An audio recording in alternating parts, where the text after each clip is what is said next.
Well, good afternoon, everyone. We'd like to invite you and thank you for being here with our September seminar and Community Health Worker Certification Education Unit. Together We Can, Cancer Awareness, Screening, and Prevention. Texas Southern University's Center for Biomedical and Minority Health Research Community Engagement Corps is funded by the National Institute of Minority Health and Health Disparity Research Center for Minority Institutions program. The CEC works directly with communities to identify and address health-related concerns and reduce health disparities related to ethnic minorities. We provide health education and partnerships with healthcare systems, federally qualified health centers, community and faith-based organizations. For more information, visit us on social media at CEC Texas Southern U or give us a call at 713-313-1233 or send us an email at cbmhrcommunity@tsu.edu. So again, thank you so much for joining us today for the September Community Engagement Corps Educational Seminar.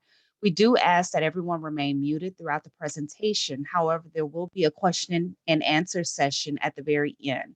And you can also post your questions in the chat box during the presentation, at which time we'll respond and compile everything for our guest speaker today. So today our presentation is about Together We Can, Cancer Awareness, Screening, and Prevention. This educational seminar does qualify as a community health worker, continuing education unit certificate. And so we ask that after watching the seminar that you please complete the survey. Everyone else can also we'll put these links in the chat, so that way you can complete the evaluation form, which tells us what you're interested in and what more we can do here at the CEC to support you. And then we also have our community member survey, which is another survey we'll put in the chat. And we just ask that you please take a few minutes to fill that out for us. So our speaker today is Dr. Mejia from Baylor College of Medicine, Department of Family and Community Medicine. Her research interests include health disparities and inequities, primarily centered on underserved and minority groups as it intersects with cancer care, chronic diseases, tobacco cessation, substance use, and social vulnerability. She's also involved in clinical and public health program implementation, where she applies the implementation science to delivery, evaluation, and outcomes for population health and increasing access and quality of care. Dr. Mejia, thank you so much for joining us today and talking to us about cancer awareness, screening, and prevention. I'll go ahead and turn it over to you so you can share your slides. Thank you, Dr. Lau. Share screen. Here you go. All right. Thank you for being here. It's always so nice to see and to talk to the community about important topics that will help us to care for ourselves, build self-awareness, and hopefully wellness across our communities. I have no disclosures. And today's learning objectives include describe the importance of early detection, describe evidence-based screening methods for some of the most common cancers, colon, breast, cervical, and lung, and as well to describe some of the barriers and challenges that we might encounter for the screening. There is no sure way to prevent cancer, but you can help reduce your risk by making healthy choices like eating healthy foods or eating right, staying active, and not smoking. It is also important to follow recommended screening guidelines, which can help detect certain cancers at early stage. Well, cancer affects people of all ages, races, ethnicities, and sexes. It does not always affect them equally. Differences in genetics, hormones, environmental exposures, and other factors can lead to differences in risk among different groups of people. For most cancers, though, increasing age is the most important risk factor. So cancer is a disease in which cells in the body grow out of control. It's usually mostly always named for the part of the body where it starts, and even if it spreads to other parts later. For example, breast cancer, if it's the primary or the first time it shows up in the breast, it's called breast cancer, even though it can metastasize or spread to other parts like the lung, the brain, and so forth. This is just to show briefly the most common newly diagnosed cancers and the most common of the ones that causes the highest mortality rates or deaths. So for newly diagnosed, the number one is breast cancer among females, while the number one killer cancer is the lung cancer. It has to do a lot with the screening and early detection. We're going to talk more in the later slides. I just wanted to show, because the presentation is about early detection and screening, I just want to show some of the current screening practices in Texas, particularly around Harris County. Screening means testing for a disease when there are no symptoms or a history of that disease, that we don't know that we have the condition. Doctors recommend a screening test to find a disease early when treatment may work better and you might get better outcomes. So we can see that we are doing in the lowest rates for colorectal cancer screening. This is in Harris County compared to the national standards. We're doing a little better. We're doing much better with cervical cancer screening and much better with mammograms in the last 2 years.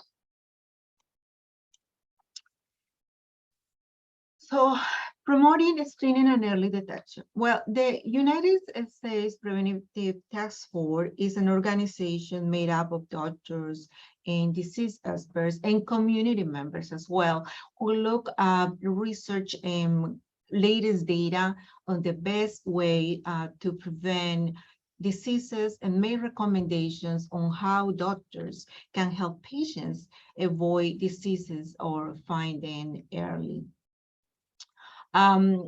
We do know that the screening for cervical cancer and colorectal cancer can prevent cancer by finding lesions before they become cancer. So they can be removed before they actually become cancerous. We do know as well that screening for cervical, colorectal, breast, and lung cancers can help to find these diseases, meaning when it has already become cancer at earliest stage, when they are still very small, and when the removal of the treatment can be curative, meaning that the treatment can work the best. Let's talk about breast cancer screening. Well, breast cancer is a disease in which cells in the breast grow out of control. It is the second most common cancer among women in the U.S., second to lung cancer. Overall, the survival rates with early detection are quite high. The 5-year survival for breast cancer is 90%. That means that about 90 out of 100 women are alive 5 years after they have been diagnosed with breast cancer. This is very related to early detection, to screening and early detection. Overall, when we detect the cancer, when it's very early stage, what we call localized, the survival rate of 5 years is 99%. So almost all of them, we have a 5-year survival rate. So this also points out and highlights the importance of regular screening for early detection.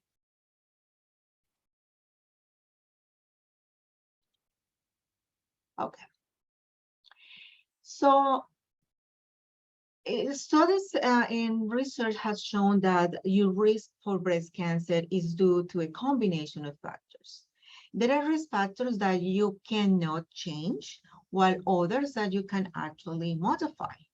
The main factors that influence your risk include being a woman or having breasts, and of course, age, getting older. More breast cancers are found in women who are 50 years old and older. And we do know that genetic mutations increase the risk, such as BRCA1 and BRCA2, as well as family history of breast and ovarian cancer. Another risk factor is the reproductive history, meaning having menstrual periods before the age of 12 or having a menopause after 55 years old, because it exposes the women to larger periods or hormones. There are risk factors that you can change and you can add on and modify. That includes increasing your physical activity. If you are not physically active, so get up and get moving. That can decrease your risk of developing breast cancer. As well, a healthy weight, improving your healthy eating habits and managing your weight. If you're taking hormones, particularly those that include both estrogen and progesterone, and you've been taking them for more than 5 years, perhaps this would be a good idea to talk to your doctor about alternatives, since taking them more than 5 years may increase your risk of breast cancer. Certain oral contraceptives, again, talk to your doctor about alternatives and your risk of having or developing lung cancer. Alcohol, smoking, all those things are risk factors that are so-called modifiable, meaning that we can add on it and change them. Although breast cancer screening cannot truly prevent breast cancer, it can help find breast cancer early when it is easier to treat. There are several organizations with several recommendations. It can be confusing, so talk to your doctor just to discuss what is the best approach to you. This should be a personal, individual decision, whether to follow the current recommendation or if, because you have a higher risk, starting screening at early age.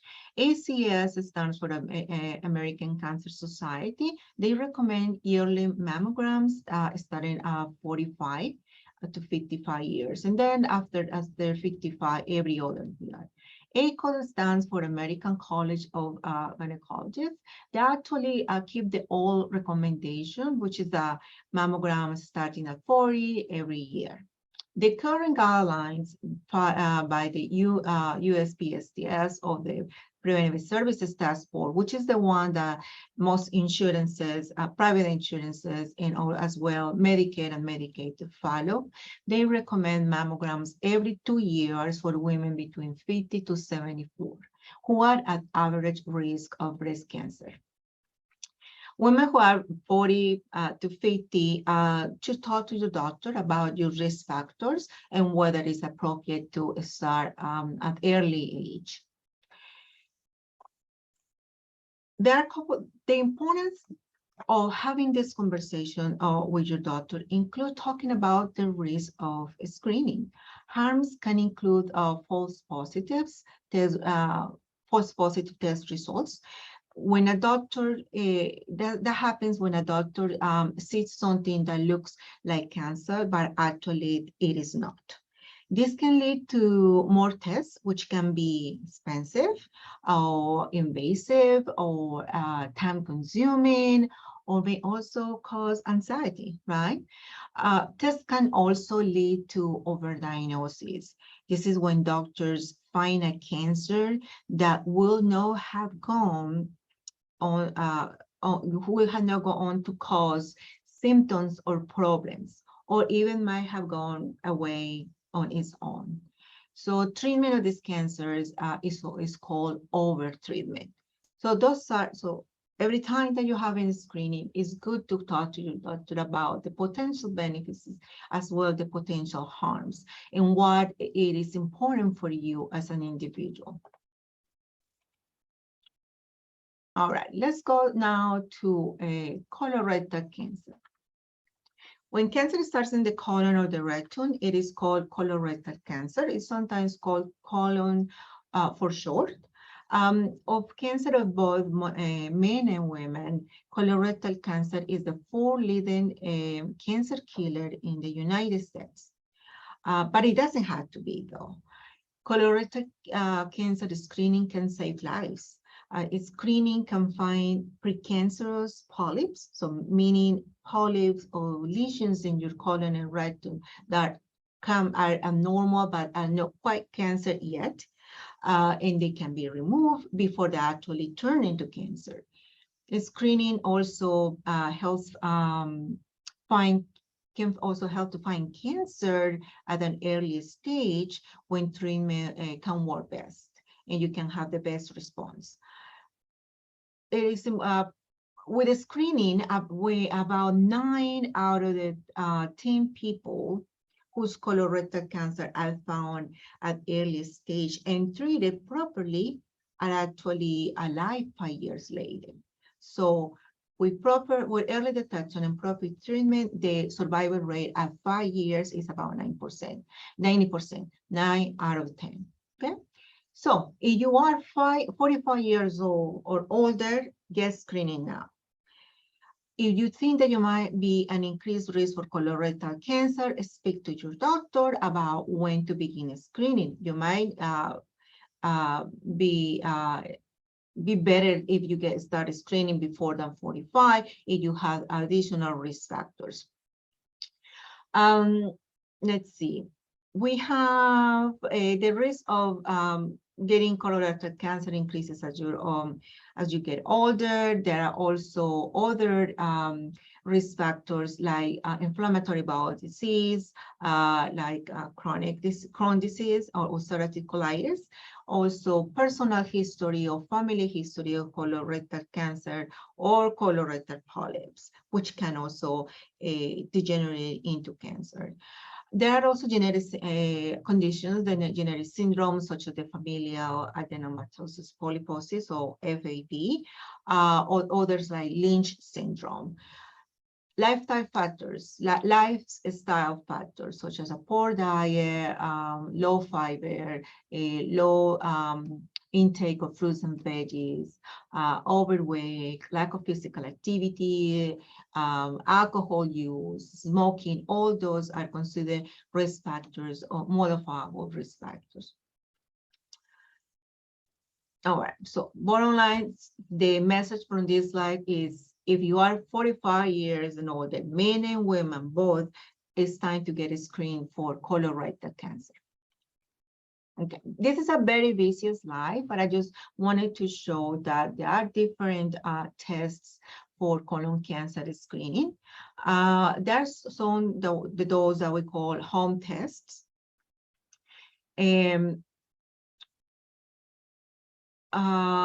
So for the home test, we have the stool test, which is one is called the guaiac based fecal occult blood test. It's pretty much it uses a chemical to detect blood in the stool. It is done once a year. For this test, you receive a kit from your doctor. You in at home, you use the stick or the brush to obtain a small amount of stool. Then you pack it, send it to the doctor or send it to the lab where the stool samples are checked for the presence of blood. So it is done every year. It's what we call non-invasive. Then the other one that is very widely used is what we call the FIC test or fecal immunochemical test. It uses antibodies to detect blood in the stool. I mean, pretty much there are some proteins that will attach to the blood if it's present in the stool.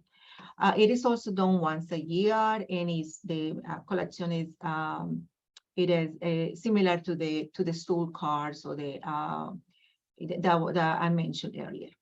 There is another one that you might have seen in the in TV, some commercials. It's called the Fit DNA test, also called Cologuard, and it's pretty much it combines the Fit test, the immunohistochemical test, with a DNA, with DNA testing. For this test, you collect the entire bowel movement, and you send it to the lab.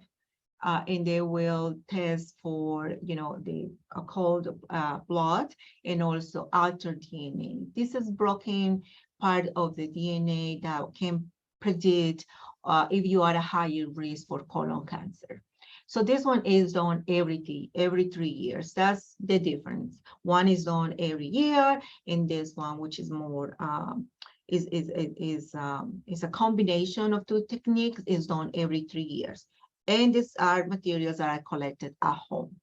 Now, the other ones that we call more invasive, these are procedures that are done the doctor's office or in a clinic. So the first one is the colonoscopy.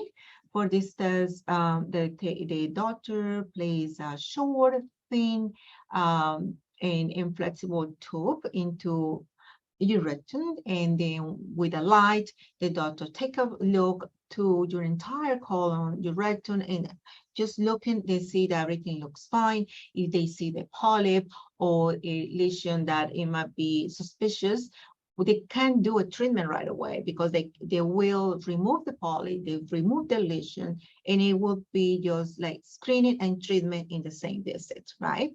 That one is done every 10 years. If everything is normal and no additional follow-up is required. So that one is 10 years.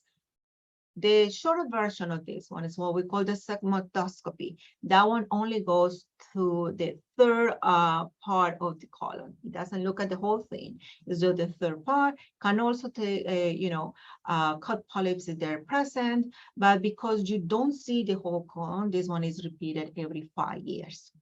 I know it's a lot of information, but sometimes there's a lot of confusion about which tests to do. Do I do just the very simple, that's the so-called stool cards at home, or do I really need to go through the colonoscopy? As a physician, I do follow your preference, but if you have, let's say, challenges to do it every year because it's inconvenient, because you forget, because you might be transitioning between insurances, or you don't know how will be your situation will be next year, I would recommend, if you are able to do so, to do the colonoscopy, and you're good for 10 years. So that's something to take into consideration. All right, let's talk about cervical cancer. It is when a cancer starts in the cervix, it is called cervical cancer. The figure that I have here is just to show a little bit of the anatomy.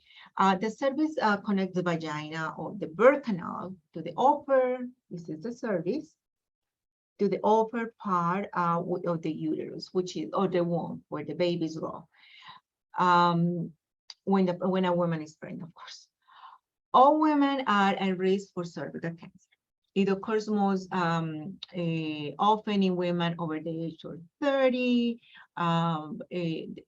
Usually there is a long-lasting, a history of long-lasting infection with certain types of human papilloma virus, what we refer to as HPV, which is the main cause of cervical cancer. HPV, or human papilloma virus, is a common virus that is passed from one person to another during sexual intercourse. At least half of sexually active people will have HPV at some point in their life. So it's quite common, but few women will actually get cervical cancer. A screening test and the HPV vaccine can certainly prevent cervical cancer. So that's why we stress and we reinforce the importance of being vaccinated, particularly our kids, our children, and as well having screening for cervical cancer on a regular basis.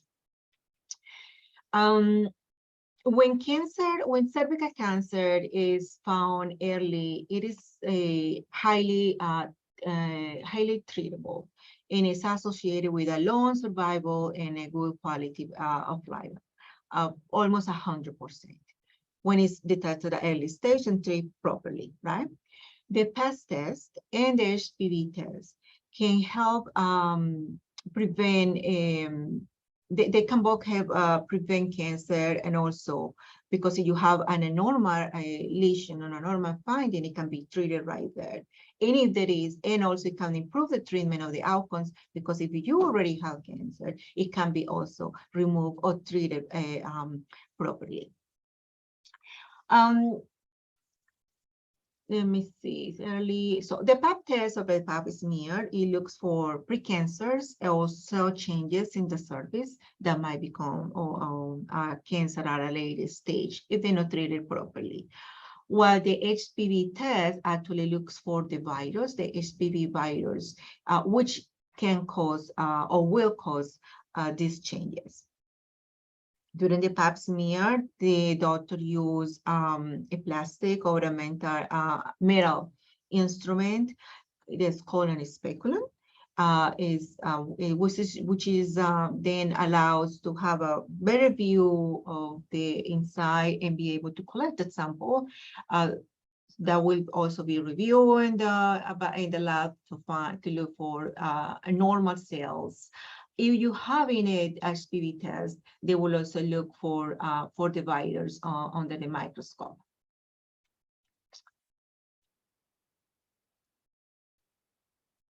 All right, when to get a screening? Well, you should start getting a screening or have getting a pap test at age 21.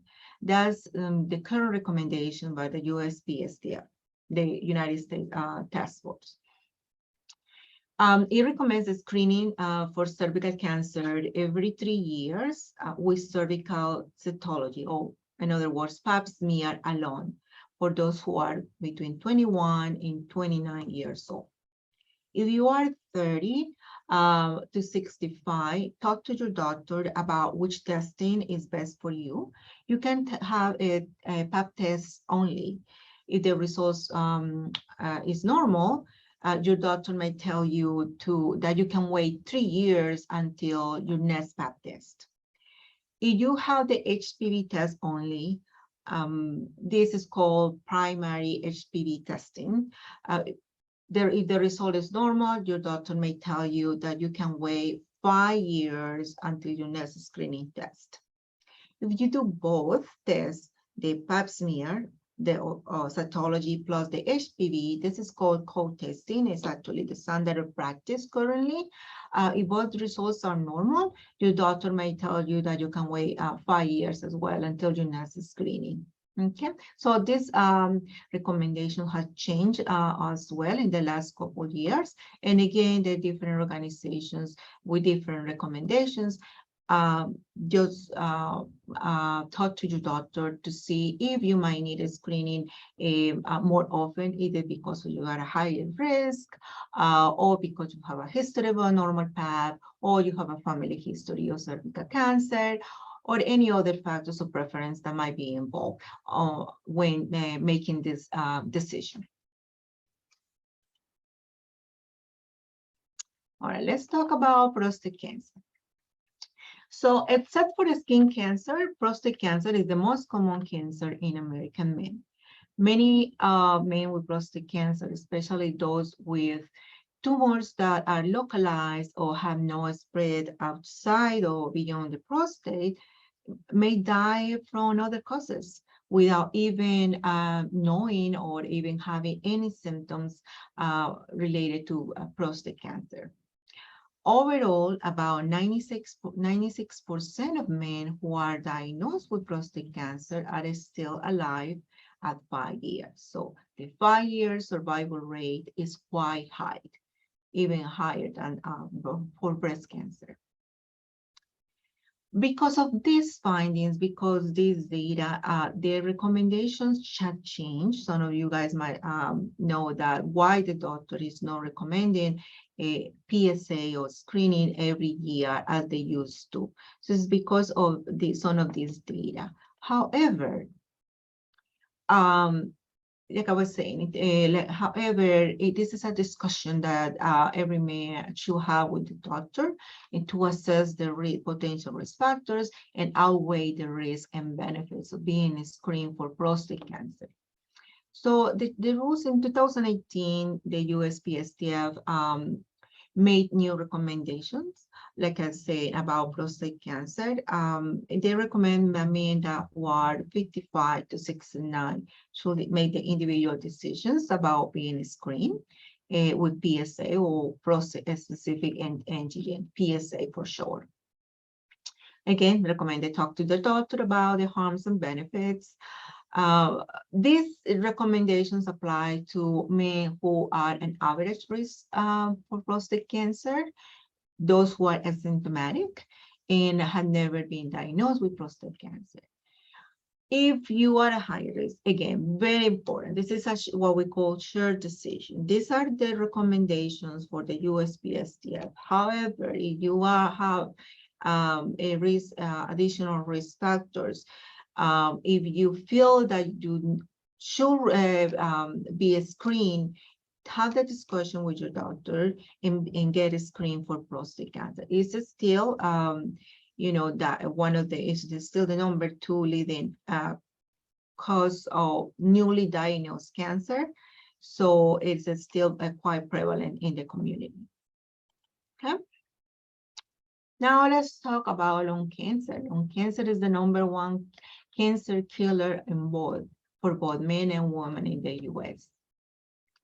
The only recommended screening test for lung cancer is low-dose computed tomography, also called low-dose CT scan or low-dose CT for short.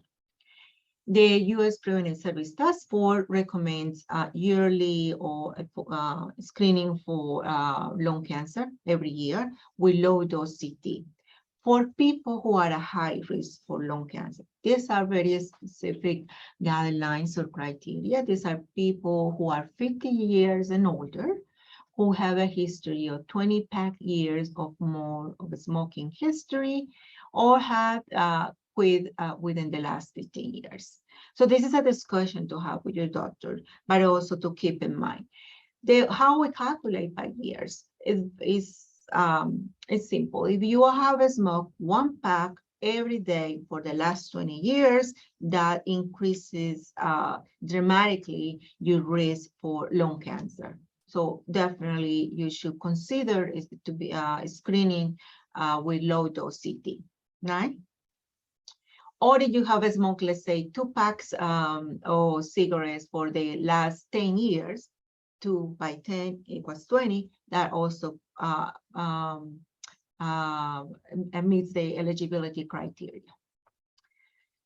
So what happens during the screening? Well, during the low-dose CT scan, you lie on a table and an X-ray machine is the one that is like a donut, not the one that is like a tunnel for those who have difficulties being on enclosed spaces. So this is an open one. You lay it on the table and the X-ray machine uses a low dose amount of radiation to make a detailed images of your lungs to identify suspicious lesions or lung nodules. And the scan takes only a few minutes, less than 5 minutes. So you in and out, and it's not painful. It doesn't need any preparation. You don't need to, there is no dye involved or IV contrast, nothing like that. And the radiation exposure is quite low. Is 1/3 less than a regular chest CT scan. So it's very, very low. Okay, there is no talking about cancer prevention without talking about tobacco use, right? We know that tobacco use can cause cancer almost anywhere in your body. If you were asked to describe the relationship between tobacco and cancer, you might immediately think of cancer, right? It goes to your lungs. Yes, it is true. Tobacco use products, cigarettes, cigars, vaping, all of them causes almost 9 out of the 10 cases of lung cancer. So most of the lung cancers are related to tobacco use, tobacco and tobacco products. However, because tobacco can cause cancer anywhere in your body, including the ones that we show in the figure, the mouth, the esophagus, the liver, the stomach, colon, pancreas, everywhere. It's very important that if you don't use tobacco, don't start.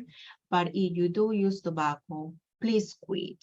Or look for resources, or try to find resources to help you quit, to help you to start or move forward in your journey to be tobacco abstinent or tobacco free.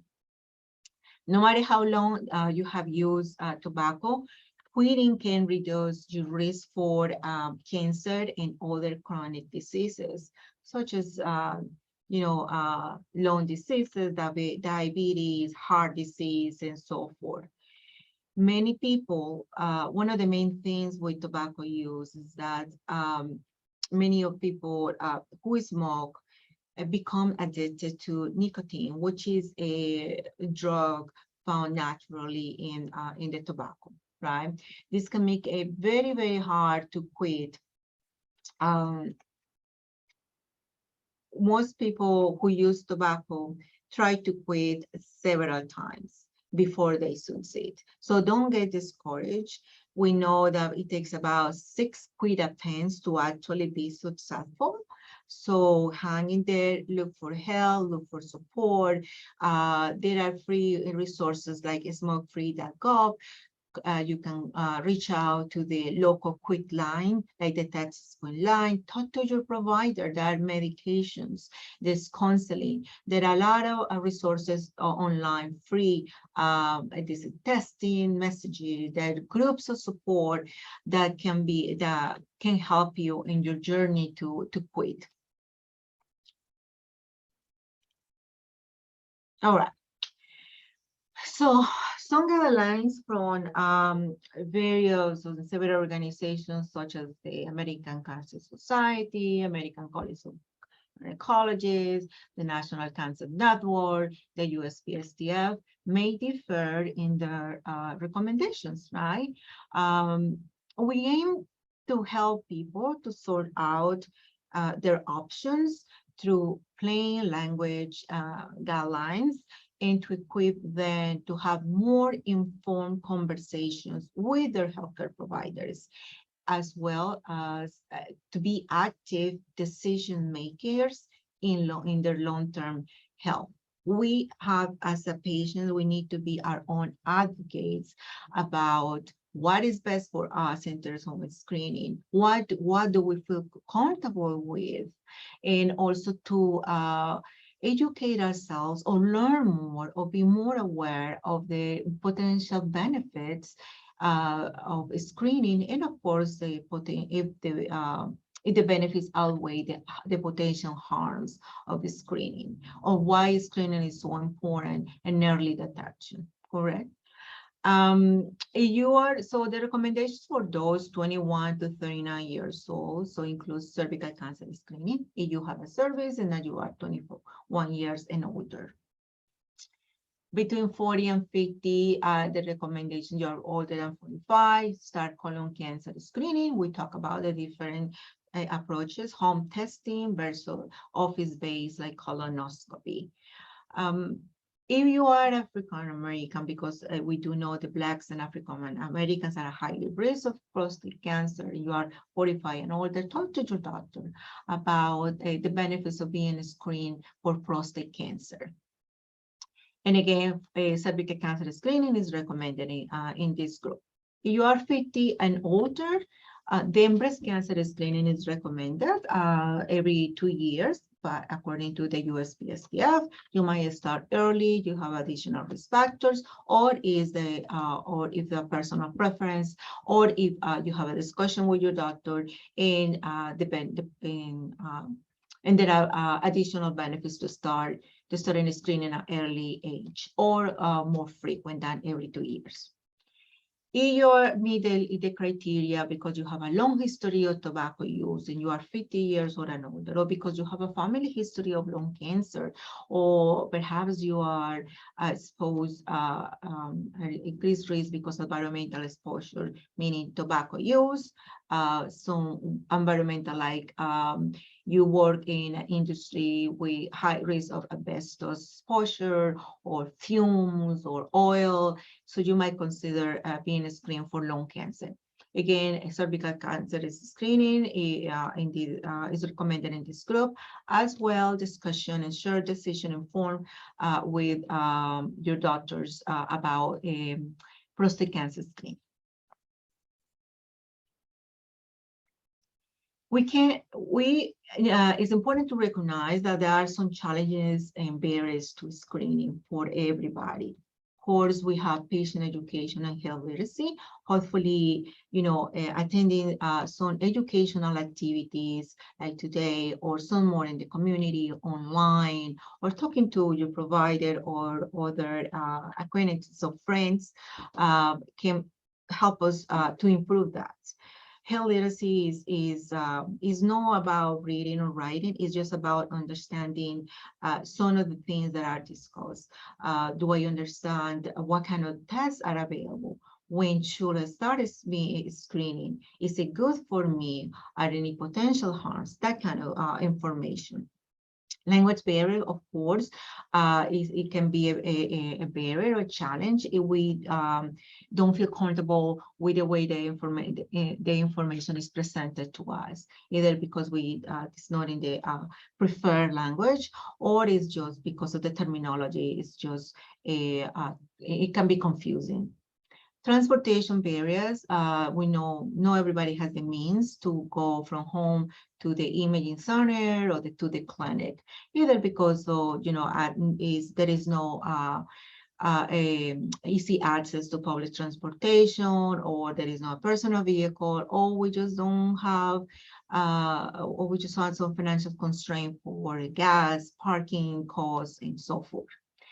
Scheduling, sometimes it can be scheduled so far in advance, or the hours are within working times, and we are not allowed, we're not able to afford missing a work day. Of course, fear of being billed for services. This is not only for people uninsured, but also only underinsured, those who have insurance, but it doesn't cover all the services, and you might end up with out-of-pocket charges that you might not be able to afford. Patients follow-up, returns to clinic. So instead of having all screening tests on one day, so you might have to come back to several visits. That can be overwhelming. And of course, limited funding through community resources and partners. Yes, although there are community partners and some organizations that can provide access to free screening, it might not be easy to have access for follow-up treatment and management if something abnormal is found. So there are ways to address barriers to screening. It's very important that we all be an advocate. So there are some structural barriers that these are the ones that are non-economic burdens or obstacles that make it difficult for people to access cancer screening. Why do I want to share with you? Well, it's becoming more of a common practice for organizations, health organizations, and systems, in different systems, to involve community members and patients to be part of the advisory groups. So these are people that listen to the constraints of providing healthcare services, and you can be an advocate. So it's important to understand some of these issues that can be present, so you can be vocal as for support and for systemic or structural changes that could benefit providing care for those underserved or under-resourced. Some of those things can be, for example, to address transportation and access, reducing the time or the distance between service delivery setting and target populations.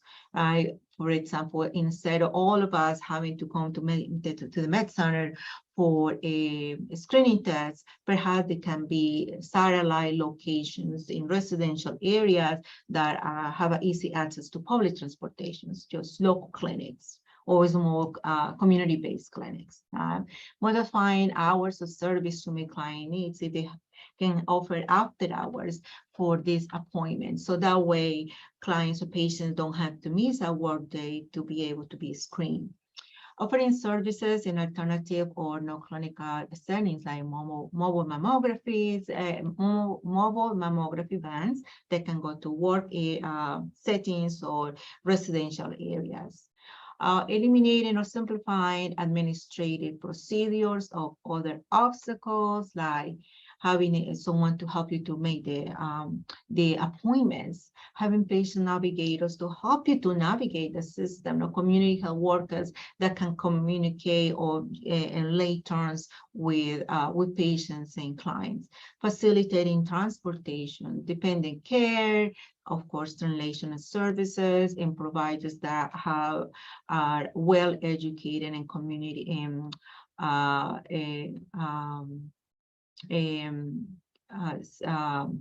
they're more educated about how to communicate with certain populations, and of course, limiting the number of clinic visits. If we can do all screening tests, all screening visits in one day and just get it over, that would be much better than having to go multiple times to the clinic.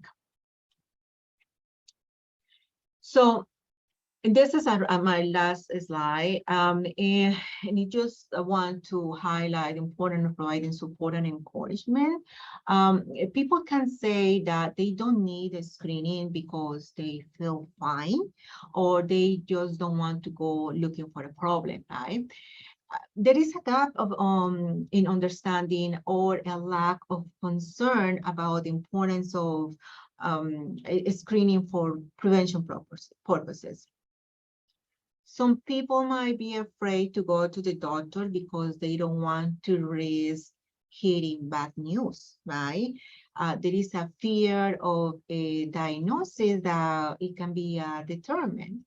A diagnosis might also open a Pandora's box for an individual, and maybe, let's say, maybe the results of their colorectal cancer screening came back positive, and they might need more results, right?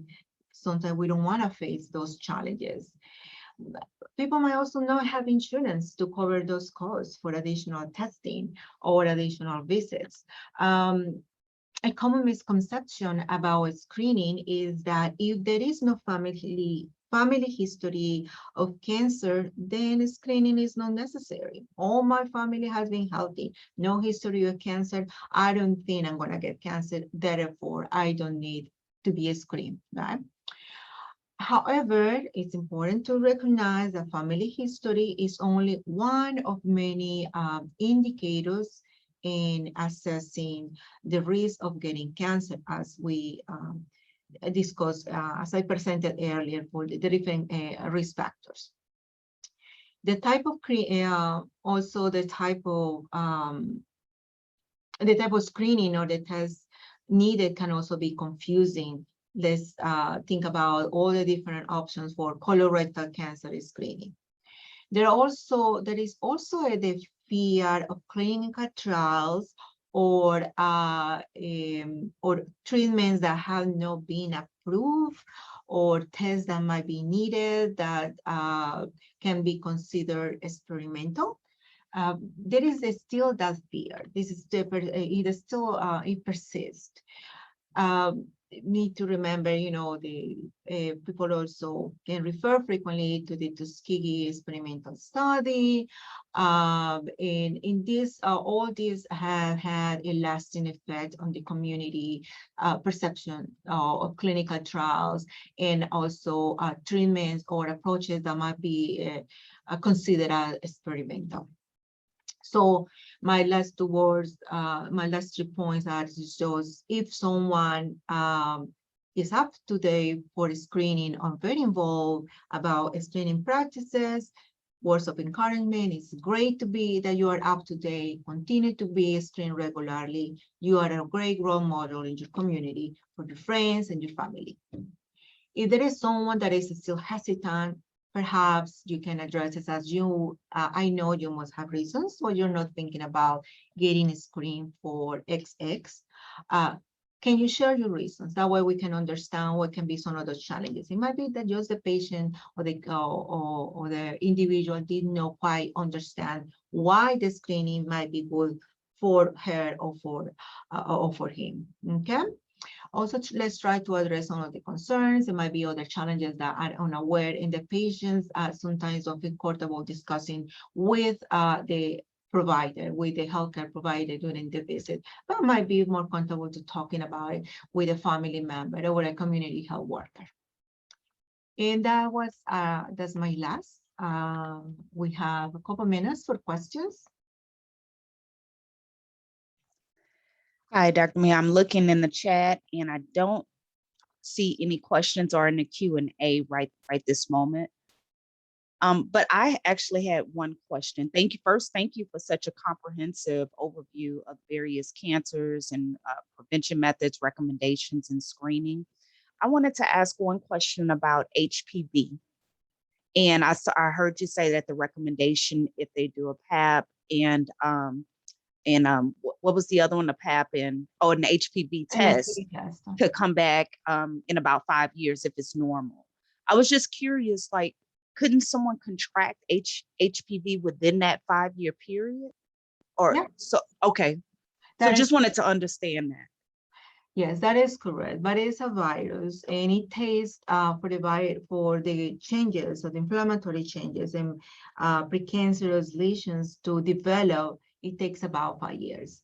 So that's the rationale between the 5 years period. Because even though, let's say I have my pap smear today, and in 2 months I contract HPV, and I have a pap smear next year, I might not see anything quite yet, because the changes are not detectable quite yet.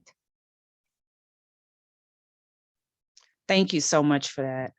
Okay, so I don't see any questions in the chat or anything, so I'll go ahead and take over the screen. All right. Yeah. Thank you.